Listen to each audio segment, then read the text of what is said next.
the question first. Your teacher has asked you to participate in a story writing contest. The story must end with the following words. I'll never forget that moment until my last breath. And then you look at the question here. In the story, you must describe the moment and talk about what made the moment unforgettable. Okay, so before we look at I'm going to ask you to write only 2 paragraphs. Okay. But before we look at the essay, let's look at the vocabulary first. Okay. So verdant hills. Verdant means full of plants, have a lot of plants, or like lush hills. You can either say lush hills or verdant hills. And then the second one, yeah, this is what we call tapestry. All right, a tapestry. Tapestry 就好像是刺绣啦，刺绣。所以我们要用很多的那些线啊，彩色的线啊，然后缝在那个布上面，做出一个图画的，对不对？So that's a tapestry, a picture made by weaving wool together. All right, wool of different colors together. This is what we call a tapestry. Okay, a tapestry. And then next, this is what you need. Yeah, this is what you need. If you want to write a story, so this is the language that you need. The soft golden light of the sun breaks through the morning mist. Okay, look at the picture here. The whole village is covered in a morning mist, in thick morning mist. And then when the sun rises, the sunlight breaks through the mist, or the sunlight penetrates through the mist, or the sunlight streams through the mist. Okay, mist 就是雾啦，雾。你要讲那个阳光，它穿过那个雾 ，breaks through the morning mist. Okay, next. Look at this picture, yeah.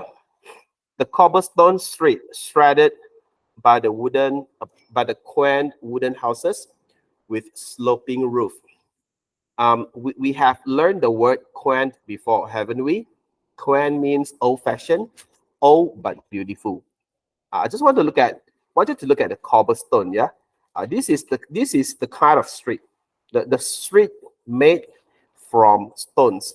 鹅卵石做成的那一种街道我们叫做 cobblestone street.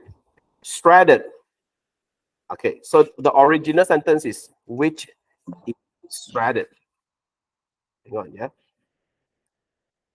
Okay, so look at this one. So the original sentence is the cobblestone street, which is shredded by quaint wooden houses with sloping roof. So shredded means line on both sides. Understand? Line on both sides. For example, if I say, oh, hang on, yeah. Let me change the picture first. Screen.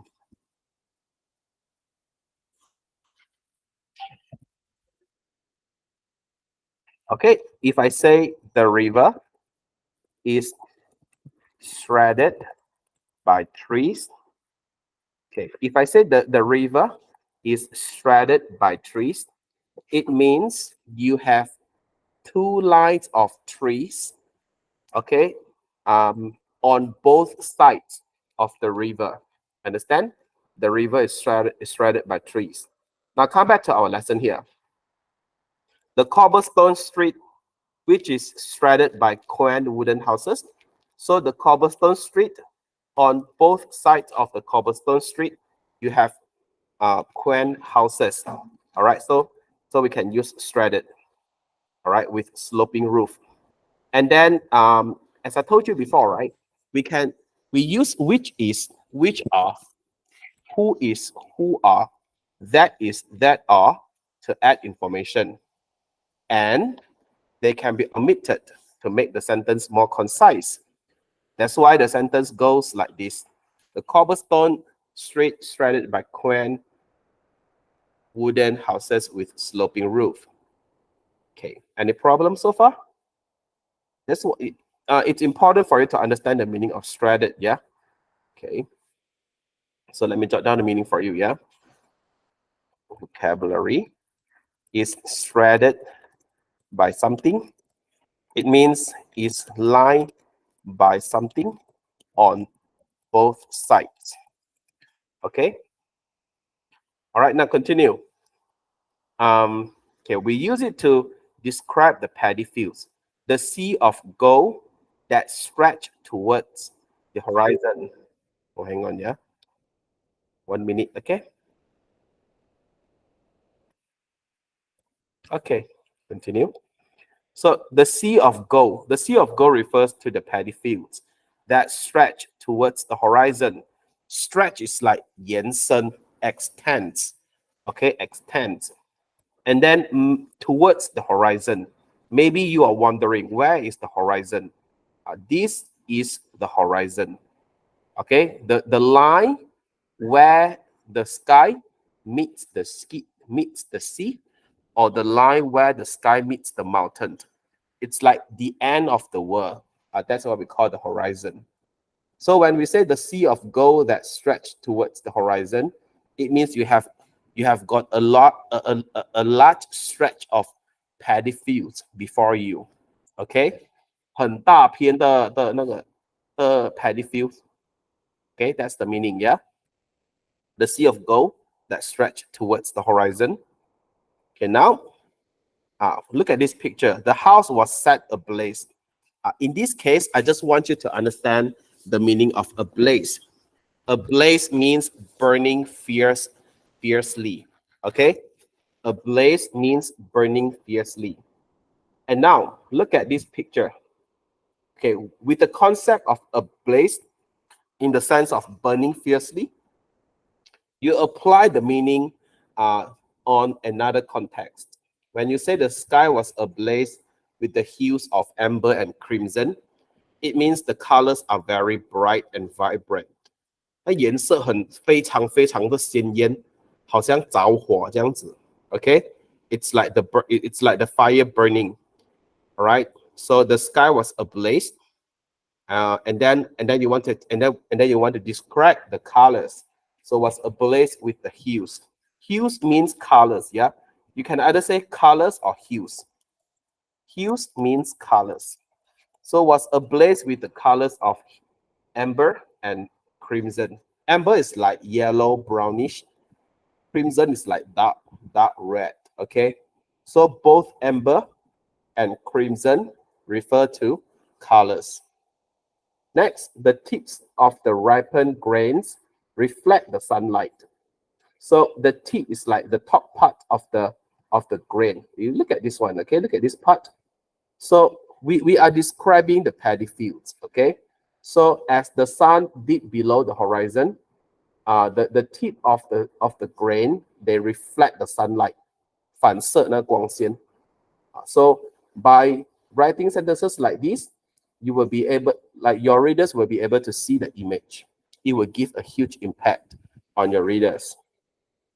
And this one, the silhouette of the farmers cast long shadows in the earth. Okay, look at this picture, yeah? First of all, what is the meaning of silhouette? Silhouette is like the shape. Okay, the shape. You cannot see the person. You cannot see the person clearly.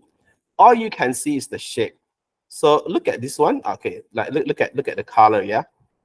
Okay, so this is okay. This is what we call the silhouette. All right, and then we have got two farmers here, but we cannot see the farmers clearly, right? Because they are against the sunlight. So all we can see is the silhouette of the farmers. And then you want to say that the silhouette of the farmers cast long shadows under the sunlight, okay, or in the sunset. Okay, so that's the meaning.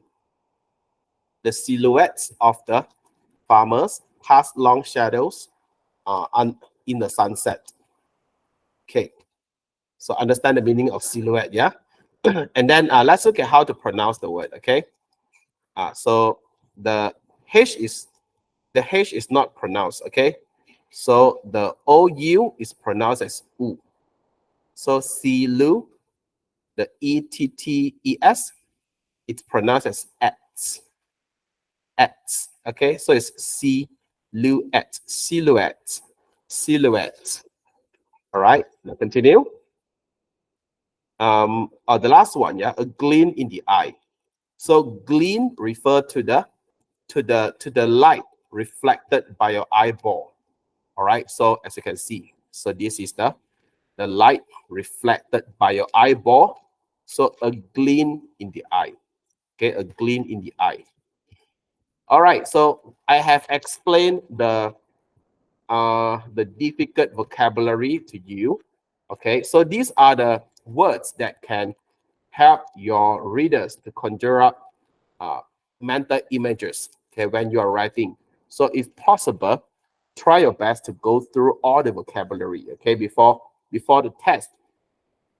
Don't go through the exercise anymore. Go through writing, because all you need is vocabulary to handle the test, okay? Okay, now let's look at the first paragraph. Okay, so we just quickly go through, yeah? Typing is a tranquil town. Okay, maybe I can call some of you to read, okay? So that you get to, you know, learn the vocabulary. Daphne, can you read the first paragraph, please? Taiping is a tranquil town nestled within verdant hills that roll like waves towards the horizon. In the small town, my life unfolded like a tapestry woven from the threads of simple joys and farming. Okay, very good. So just look at the second paragraph, okay? Oh yeah, nested within. Nested within means located within. All right. Hang on, yeah. So is nested within. It means is located within. All right. But normally when we use nested, it refers to somewhere remote. Okay, somewhere remote. Yeah. So if you want to say KLCC is located at the center of Kuala Lumpur, you should use located, not nested. We use nested for remote areas. Okay, nested within verdant hills that rose like wave towards the horizon. So now we are describing the hills. Okay, the hills roll like wave towards the horizon. In a small town, my life unfolded. My life unfolded. My life developed. Okay, 我的生活发展. I like the tapestry. So this is what we call metaphor, yeah? Metaphorical language. 修辞手法. You are saying that your life is like a tapestry. What does it mean? A tapestry woven from the threads. A tapestry woven from the threads. 就是说你用那个线交织 ，OK， 交织而做出来的那个图画。But what kind of threads？ 怎样子的线呢？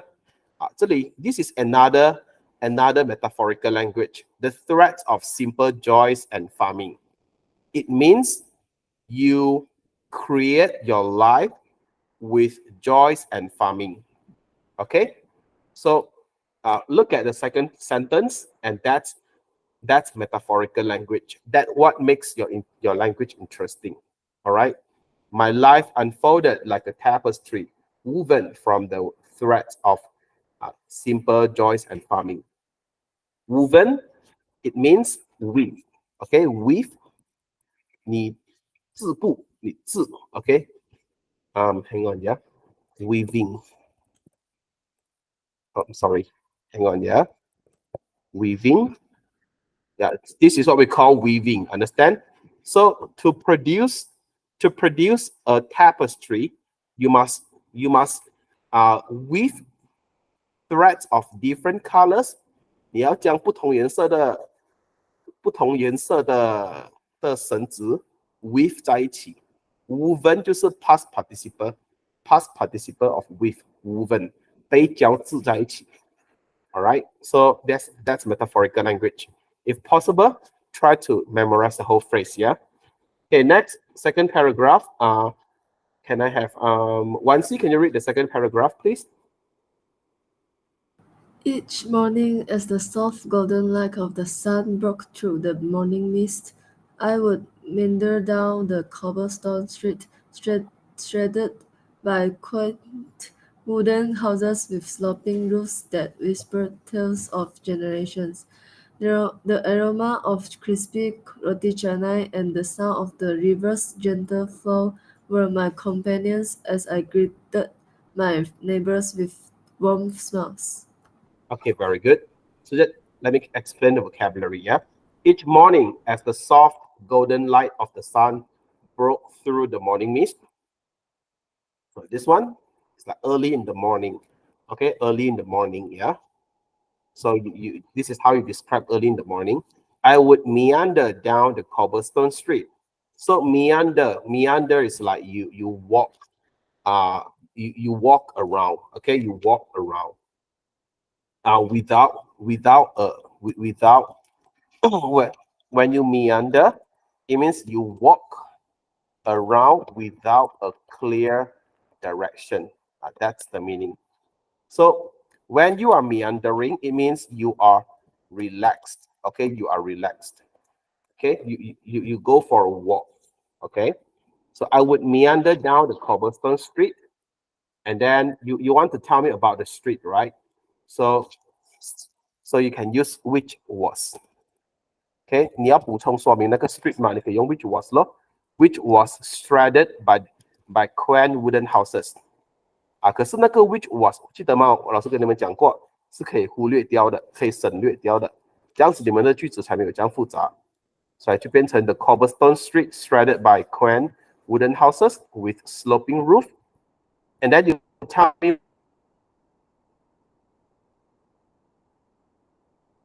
more about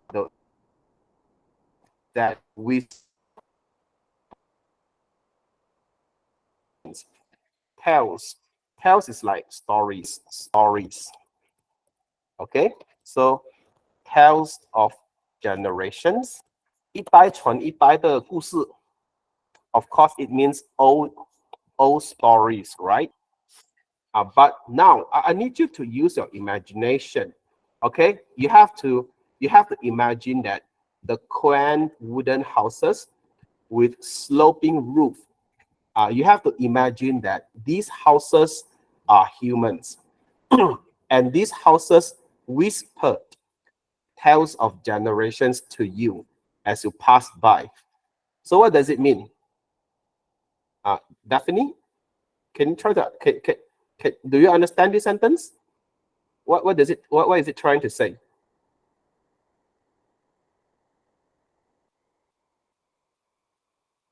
Any idea? The houses are very, very old. Very good. That's the correct interpretation. Okay, the houses are very, very old. So you can apply the same structure if you are describing old buildings in the town, like the old buildings in Georgetown. Okay, so you can say the old buildings in Georgetown whispered tales of generations. Okay, and the aroma of crispy roti canai and the sound of river's gentle flow were my companions.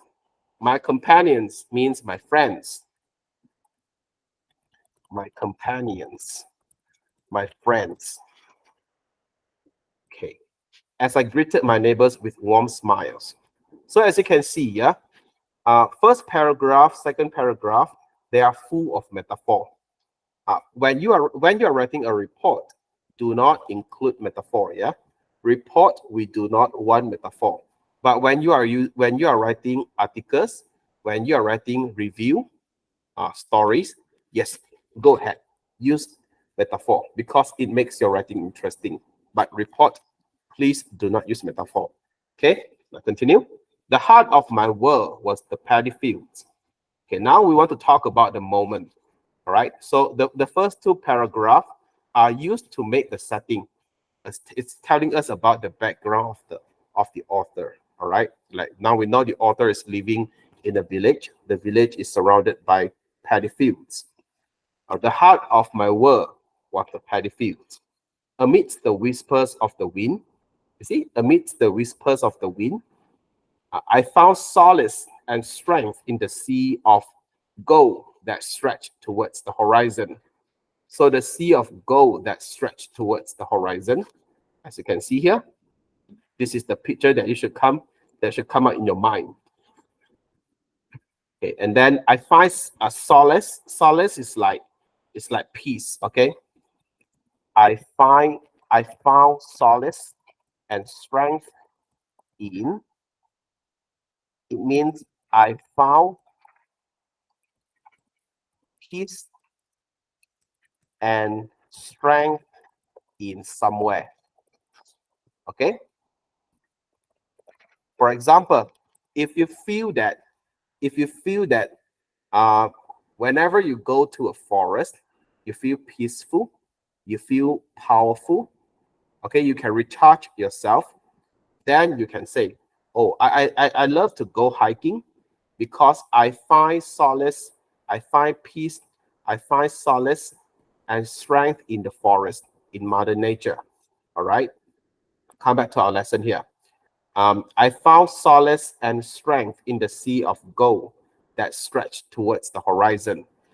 It means the author feels recharged, feel peaceful whenever he sees the paddy fields. All right, now let's come to this paragraph, and I will need you to give me your answers. Yeah, I'll just explain the vocab to you first. One evening, memorable moment. Okay, I, my father, the golden paddy fields, the sky ablaze, hues amber and crimson, reflect the day's end, the tips of the ripened grain.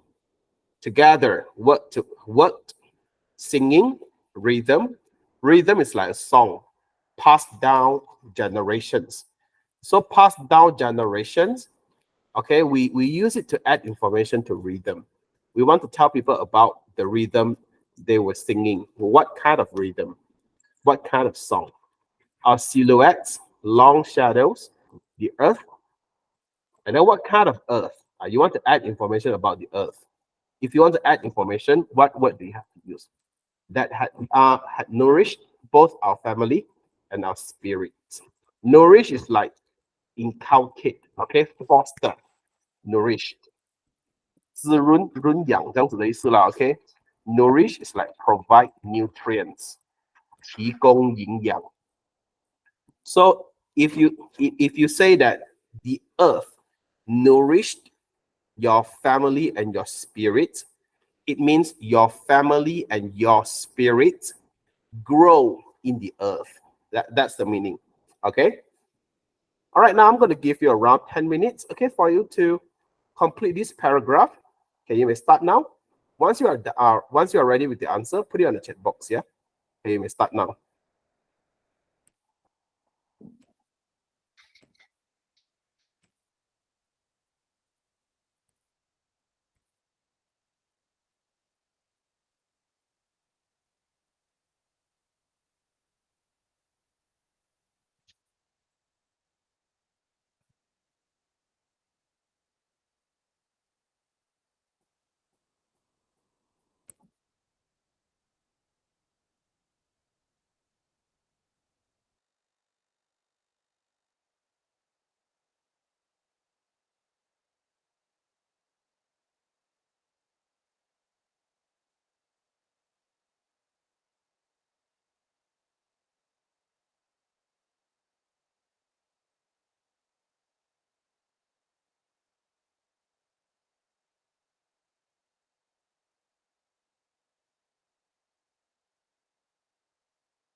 Okay.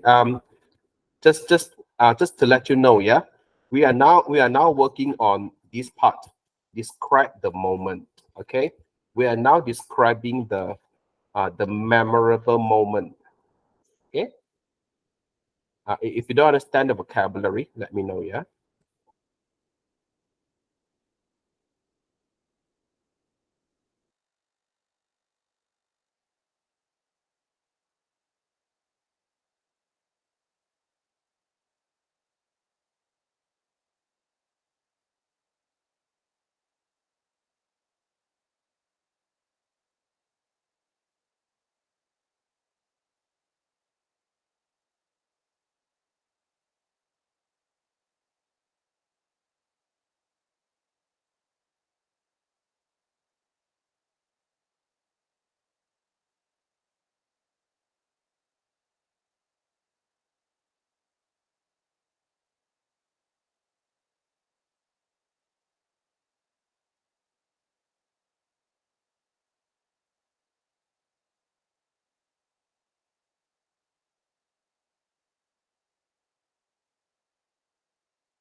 Let's start the discussion.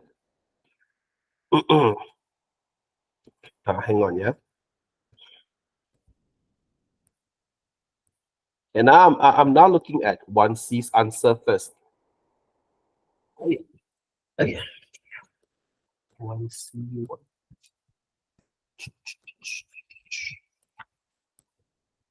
Okay, there you go. Okay, one evening I had a memorable memory with my father in the gold paddy fields. had a gold memorable had a memorable memory. Hang on, okay. Let me check whether or not memorable is countable. If memorable is countable, then it's okay to say a memory, okay? If memorable is uncountable, then we cannot say a memorable memory. So, oh, the ability to remember. That's not what we want. The period of time that a person or group of memories is able to remember events. That's what we are using. So 如果我们用 memory 来当做记忆，OK， 记忆的话呢，它是 uncountable 的。OK，memory 它有很多意思啦。可是如果它有 ability to remember，它还有 something you remember。OK，what is remembered about somebody after they have died? Computing，让我看一下啦。memory 呢，我这里用，我们应该将它当做是 uncountable now 来用了，OK？所以你应该讲 I had memorable memory with my father in the gold paddy fields. The sky was ablaze with the hues Okay, and then what hues? So when you want to answer the question of what, you have to use of. The hues of amber and crimson.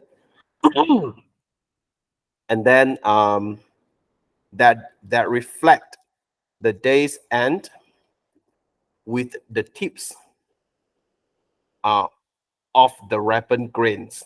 Hang on, yeah, this part is wrong. 1 minute.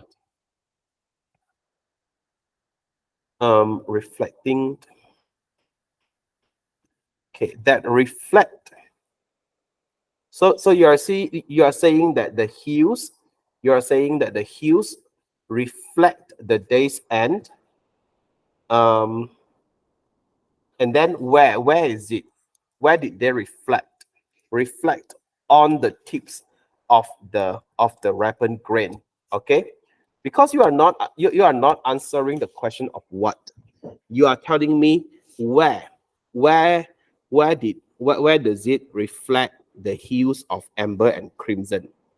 Okay, the hues are reflected on the tips of the ripened grain. Why are we using on? Because we are talking about the surface. 它的表面上嘛，你看，它是反射在那个麦的 tips 的表面上。So whenever you are talking about the surface, you have to use on, all right? That reflect the days and on the tips of the ripened grain. Together, we worked and singing. We don't say we worked and singing. Okay? And 过后不能直接用 ing 的。You should say we worked while singing. Okay? Use while. The rhythm that passed down for the generations. Now it should be for generations. For generations. So for generations, it means for a long time, for a very, very long time. So when you want to emphasize how long something happened, you have to use perfect tense. Okay? Perfect tense. And perfect tense, you can either say has passed down, have passed down, or had passed down. Okay, so 这里老师用华语解释为什么我们要用 perfect tense 呢？这里，因为我们要讲多久，对不对？ For example, if I want to tell you how long I have been teaching, I should use perfect tense. For example, I have taught English for 8 years. All right. Why am I using have? 为什么老师用 have 呢？因为这个是 fact 来的，这个是老师自己的 fact. This is my fact. OK? 现在呢，老师要跟你讲几年前的事情。老师大概在2年前呢是在朗高一教书的，然后呢，在朗高一就是老师在朗高一是教了6年。OK? So if I want to tell you how long I had been teaching in Langkawi, it's my past experience. 经验嘛，对不对？经验就用 past tense. So I should tell you, I had taught English in Langkawi for 6 years. Why am I using had taught? Because I'm telling you my experience. Now come back to our lesson here. This is a story. This is a past experience. So we are supposed to use past perfect tense here. Understand? Let me see whose answer is it. Understand 1C? 明白为什么要用 had 吗？ Yes, teacher. Okay. And then our silhouettes cast long shadows on the earth. And then you want to add information, right? That had nourished both our family and spirits. Very good. So you are saying that. So again, you are you are using metaphorical language here. You are saying that the earth, 那边的土地呢, had nourished both our family and our spirit.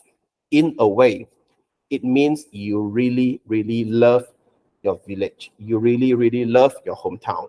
All right? You can say, the soil of Sungai Petani had nourished both my family and my spirits. Okay, like when you go overseas, perhaps when you go to another city pursuing your degree, and when people ask you about your hometown, and when you have to introduce your hometown, that's what you can say. All right, I love my hometown. Why? Because that's the place where the soil had nourished both my family and my spirits. Okay, so these are the mistakes here. If there's no problem, I'm now looking at Daphne's answer. Yeah, 1 minute. Okay, I don't have two screens today. That's why I have to go on and off. Okay, now continue. Now let's look at Daphne's answer. Okay, one evening, it was a memorable moment as I followed my father to the golden paddy fields. Very good. It was a memorable moment. You can use it was. Why? Because you are talking about time, right? So anything about time, most of the time we can use it was. Okay, very good. The sky was ablaze with the hues of amber and crimson. And then at the same time, yeah, you are telling me, the positive effect of the sky being ablaze with the hues, reflecting the day's end at the tips of the ripened grain. At, it sounds correct to me, yeah? But I think on is better because when you are reflecting the light, it's always on the surface. So I would prefer on here, all right? Reflecting the day's end, of course, refers to the evening, to the sunset. Reflecting the day's end, telling you that the day has come to an end. Together, we worked, singing our favorite rhythm. Okay, good. Together, we worked, and then, comma, ing, it means at the same time. Singing our favorite rhythm that passed down through generations. Very good. Passed down through generations. There's nothing wrong here, okay? There's nothing wrong here. But if you want to make it better, since through generations is talking about how long something has happened, right? It's talking about how long you have been passing down the favorite rhythm. So you can use had passed down. Okay, you can use had passed down if you want. Okay, let me jot down for you, okay? So again, past perfect tense. We use perfect tense to focus on how long something has happened. How long something has happened. All right. Okay. Okay, come back here. Our silhouettes cast long shadows on the earth that had nourished both my family and our spirits. Very good. Okay, now before I go to the next paragraph, let me give you my own answer. Okay. 1 minute, yeah. It's quite similar to yours, just a few sentences different. 1 minute, yeah. Okay. So one evening, a memorable moment came. We can use came if you want. As I joined my father in the golden paddy fields. Okay. As I joined my father in the golden paddy fields. I think the difficult part of the sentence is here. Like sometimes you do not know how to use moment. Like what is the collocation? Okay, so you can use like how Daphne wrote. It was a memorable moment, or a memorable moment came, and then the rest is the same actually. The sky was ablaze with was ablaze with hues. And then what hues? The hues of amber and crimson. At the same time, reflecting the day's end on the tips of the ripened grain. Together, we worked uh, while singing the rhythm that had passed down for generations or through generations. Okay, both are correct, yeah? Our silhouettes cast long shadows on the earth. Remember, when it comes to shadows, we use cast. Remember the collocation. Cast a shadow, cast long shadows. Okay, on the earth that had nourished both my family and our spirits. So now we have described the moment. We have described the moment, and now you have to talk about what made the moment unforgettable. Okay, so